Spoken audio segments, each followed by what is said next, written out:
नमस्कार, मैं अमर मिश्रा। आज मैं आपको एक बहुत ही सिंपल सा एक टॉपिक बता रहा हूँ कि हमारे घर में एक कैलेंडर होता है, उसमें वार लिखा होता है और लोगों में तिथि भी लिखी होती है।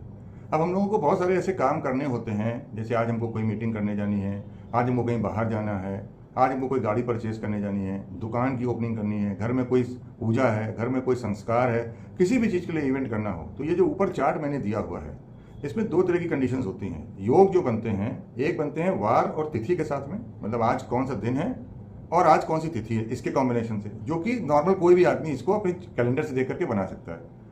जो थोड़ा सा डिफिकल्ट है वो क्या है कि वो है वार के साथ में जो नक्षत्र आते हैं, वार प्लस नक्षत्र के साथ में जो योग बनते हैं वो डिफरेंट होते हैं। ठीक है, तो मैंने जो ऊपर चार्ट दिया इसमें दिखा है कि एक सिद्ध योग लिखा हुआ है। अब सिद्ध योग लिखा हुआ है कि संडे और मंडे को आपको कोई भी तिथि में आपको कोई भी काम नहीं करना है शुभ का।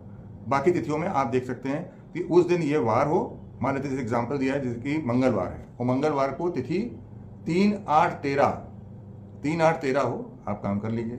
तीसरी तिथि हो, अष्टमी तिथि हो, है ना, और 13वीं तिथि हो, आप कर सकते हैं, है ना। इस सिमिलर वे में क्या है कि कुछ अशुभ योग दिए हुए हैं, मृत्यु योग, काकट योग, सर्वर्थ योग, दग्ध योग, विष योग, हुतासन योग। अब क्या है कि ये तिथियां पड़ रही हो और ये डे पड़ रहा हो, तो इन कामों को अवॉइड कीजिए।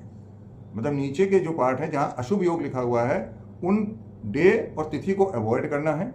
उस डे को अगर वो तिथि पड़ रही है तो उस डे को अगर वो तिथि पड़ रही है, और शुभ योग वाले में जो लिखा हुआ है सिद्ध योग वाले में, उस दिन आप एक काम कर सकते हैं। अगर आपको इसमें डिटेल्स नहीं समझ में आ रही हैं तो आप मेरे को कॉल करके मेरे से समझ भी सकते हैं, और अगर आपको किसी अन्य कार्य के लिए, अपनी कुंडली विश्लेषण के लिए, किसी चीज़ के लिए भी समझना हो तो आप मेरे से संपर्क स्थापित कर सकते हैं।